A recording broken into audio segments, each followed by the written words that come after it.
Nu, labdien! Pastāstīšu par vienu lietu, kas varētu interesēt tos cilvēkus, kas būvē vai uzlabo savus kemperus par akumulatoriem. Tikko pabeidzu taisīt te vienu tādu akumulatoru kasti, pastāstīšu, kas tas tāds ir. Tātad busiņam mazajam Volkswagen T3 Vestfālijai bija vajadzīgs akumulators, lai var darbināt leduskapi un tā tālāk, datoru un visādas lietas. Šīm te busiņām kreisajā pusē apakšā ir ūdensbāka, netīrā ūdensbāka, labajā pusē ir brīva niša bija. Un izdomājām, ka to akumulatoru varētu likt nevis iekšā busiņā, jo tāpēc, ka viņš tā jau maziņš ir, bet apakšā. Un apakšā ir tāda niša, tātad es sameistaroju litija dzelzs fosfāta akumulatoru 280 amperstundīgo, nosacīti 12 voltīgo. Īstenībā nevis 12, bet viņš lādējās līdz 14,6 volti. Izdomājām, ka taisīsim nevis vienu milzīgu lielu garu akumulatoru, jo tad viņš būtu ļoti smags, bet varbūt tagad vienu, varbūt kādreiz nākotnē atsevišķi otru akumulatoru. Sataisīju šādu te. Ja, piemēram, jūs iet uz veikalu un mēģinātu pirkt kaut kādu akumulātoru, jūs nopirktu tādu, kāds viņš ir, un kas nederētu ne pēc tās vietas, ne īsti, bet šis te tika sameistrots tieši pēc izmēriem. Akumulātoru celles vertikāli likt nevarēja, jo tāpēc, ka vieta tur neļauj vertikāli likt, uz kanti arī ne, bet varēja likt guļus. Ja guļus būtu viena rinda akumulātoru, tas būtu pārāk zems, bet šādu te augstumu tā vieta ļāva.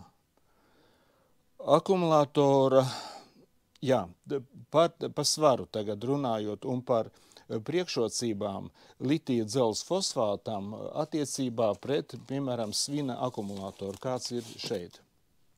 Svara ziņā. Svara ziņā šis te 280 amperstundīgais. Uzlikšu svariņiem. Sver 32 kilogrami. 32 kilogrami. 280 amperstundas, 32 kilogrami. Interesi pēc es atnesu svina akumulātoru, kas ir 95 amperstundas, liekam uz svariem, 26,7 kilogrami. Un sanāk, parēķināju, ka litija dzelzs fosfāta akumulātoram, ieskaitot akumulātoru kasti, protams, sanāk 113 grami uz 1 amperstundu, svina akumulātoru ņemot, sanāk 282 grami uz amperstundu, jeb litija dzelzs fosfāts sanāk 2,5 reizes vieglāks nekā svina akumulators. Tas ir tikai rēķinot uz viņa tām amperstundas, salīdzinot amperstundas uz svara vienību. Bet jāņem vērā tas, ka litija dzelzs fosfātu var izlādēt līdz kādiem 10%, svina akumulatoru tā nedrīkst, viņš būs beigts. Svina akumulatoru var izlādēt līdz kādiem 50%. Tas nozīmē, tas iegūms ir jau nevis 2,5 reizes, bet iegūms vēl lielāks. Bet ir viens mīnus litija dzelzs fosfātam, ka viņu nedrīkst uzlādēt negatīvā temperatūrā. Tātad, ja dēls mans gribēs braukt ceļojumā savu busiņu ziemā, piemēram, tad viņam vajadzēs iedzīt siltā garāžā, uzlādēt akumulātoru, un tad varēs braukt ceļojumā un tikai tērēt no tā akumulātora. Tad par kastēm runājot. Par cik tā kaste tur atrodas apakšā, viņai jābūt ir, protams, hermetiskai, tā, lai nekās ūdens neko netiek klāt. Mitrums ir vairāki varianti, kā to var taisīt. Var, piemēram, pasūtīt, lai sametina, piemēram, no alumīnija, kā man metināja uz augusta degla vielas alumīnija bāku kempera tīrajam ūdenim. Smuku bāku, un pēc tam var pulverkrāsu nokrāsot, un sanāk viss ļoti labi. Tātad var metināt no alumīnija, var metināt no nerūsajošā tērauda. Šeit, piemēram, ir sametināta nerūsējošā tērauda kaste, arī priekš 280 amperstundu litija dzelzs fosfāta akumulatoriem. Protams, tā kaste ir skaista, stipra, hermētiska, bet smaga. Es vienam kemperim vienu tādu uzstādīju jau. Protams, uzstādīju viņu arī ar siltuma izolāciju un apsildes automātiku. Nu, viņa kaste vien tāda sametināta no nerūsējošā tērauda sver 12,7 kg. Tikai kaste vien, nu, tas ir ļoti smagi.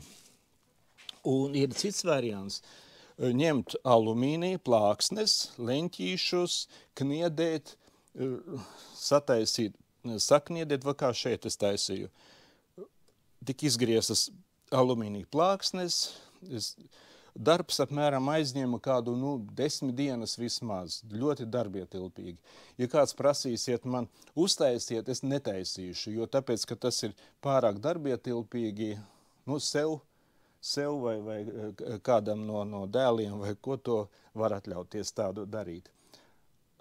Jo ne tikai te jāsakniedē bija, arī jānodrošina tas ūdens necaurlaidība, te tika špaktelēts un krāsots un tā tālāk un tā tālāk. Bet šajā te gadījumā ļoti veiksmīgi sanāca ar stiprināšanu, jo izrādās busiņā bija četras jau ar vītni kniedes, 10 mm, un tieši precīzi 4, tur var nostiprināt ar šādiem te vītnes stieņiem, protams, nevis šo te, bet ņemsim nerūsējošo tērauda, 2 plāksnes pāri, un šādā te veidā tiks tā kaste piestiprināta. Tātad par stiprināšanu ļoti ātri izdevās visu izdomāt. Tālāk vēl par šo te kasti runājot. Lai sazinātos ar viņu, piemēram, cik tur spriegums viņā ir iekšā, cik nav iekšā, ir vairāki varianti bija. Viens no variantiem bija ielikt iekšā Bluetooth raidītāju, un tādā gadījumā mobilajā telefonā varētu redzēt, vai strāviet iekšā, vai strāviet ārā, kāds ir spriegums, tas ir mobilo telefona Bluetooth. Cits variants būtu, piemēram, tikai ārpusē mērīt spriegumu, kādu indikātoru, bet tika izdomāts šāds te variants, par cik iekšā ir dali BMS, laikam 200 vai 250 ampērīgs.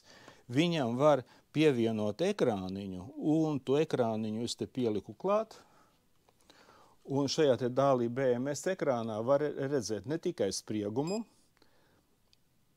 bet spriegumu arī pa cellēm, cik viņi sabalansētas savā starpā, vai strāviet iekšā, vai strāviet ārā. Tas ir, man liekas, ka pats labākais variants. Jāizdomā tikai būs busiņā, kur likt. Tātad, kā es teicu, iekšā ir dali BMS, 200 ampērīgais laikam. Un plus iekšā ieliku arī aktīvo balansīri atsevišķi, lai tās spriegums pa cellēm būtu smuki sabalansēts.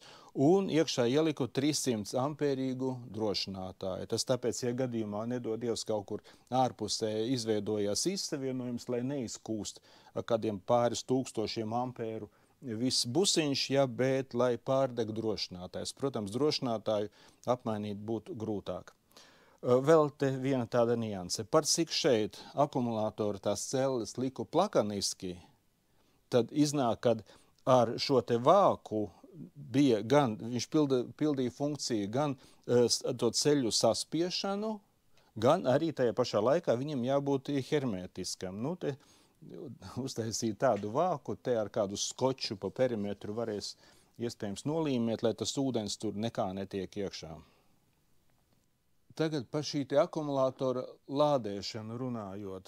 Lādēt ir viens variants. Es nopirku AliExpressī tādu lādētāju, kas no 220 voltiem, viņam izejā ir nevis 12, bet 14,6 volti, un viņš ir 20 ampērīgais. Tātad apmēram ar 300 vatiem viņš var lādēt. Ja tātad kaut kur mājās vai kempingā viņi var pielikt klāt. Vai tajā busiņā tiks likts kaut kāds DC pārveidotājs, kas lādē no ģeneratora, lai mazliet paceltu to ģeneratoru spriegumu? Nezinu. tur jāsaprot, cik nopietns ir tas ģenerators. Nu, var jau kādu saules paneli uz tā busiņu uzlikt, vai nu uz jumta, vai kādus pāris saules paneļus zemē, un pēc tam kontrolieri, kas no saules paneļiem lādē litīja zelta fosfāta akumulātoru. Nu tā, un tad varēs viņam slēgt klāt, ir mums te viens tāds kilovatīgs invertors, no 12 uz 220 nozīmē kādu švakuro matufēnu, varēs datoru, varēs pieslēgt klāt, varēs USB rozetes sataisīt daudz, ir doma likt tur iekšā leduskapi. Es parādīšu, kā tā kaste iekšpusē izskatās. Tātad noņemu nost vāku, gumijas saliktas. Nu, kā es teicu, viņas plakaniski atrodas. Te ir BMS, Dali BMS 200 ampērīgais, aktīvais balansieris, laikam 5 ampērīgs, un tur ir drošinātājs 300 ampērīgs. Nu, šādi te viņas saliktas gumijas te visapkārt, tāda piespiežās ar to augšējo vāku, nu, tāda konstrukcija. Īstenībā no ķīniešiem esmu dzirdējis, ka šīs akumulātoru celles viņi iesaka likt ar skrūvēm uz augšu vai sliktākajā gadījumā uz kanti, bet neiesaka likt plakaniski. Kad es rakstīju un prasīju, kāpēc nevar plakaniski un cik tas pasliktina vai samazina to ciklu skaitu, atbildēja, ka ražotājiem nav informācijas par to, pat cik samazinās ciklu skaits, ja viņas atrodas plakaniski. Bet tajā pašā laikā ķīnieši paši tās akumulātoru kastes, kas ir vertikālās, visās viņās ir salikti plakaniski. Tā kā saka, ka neiesaka, bet paši tik un tā taisa tādas akumulātorus. Nu, tālūk. Tā kaste izskatās iekšpusē. Nu labi, pagaidām tad čau tā.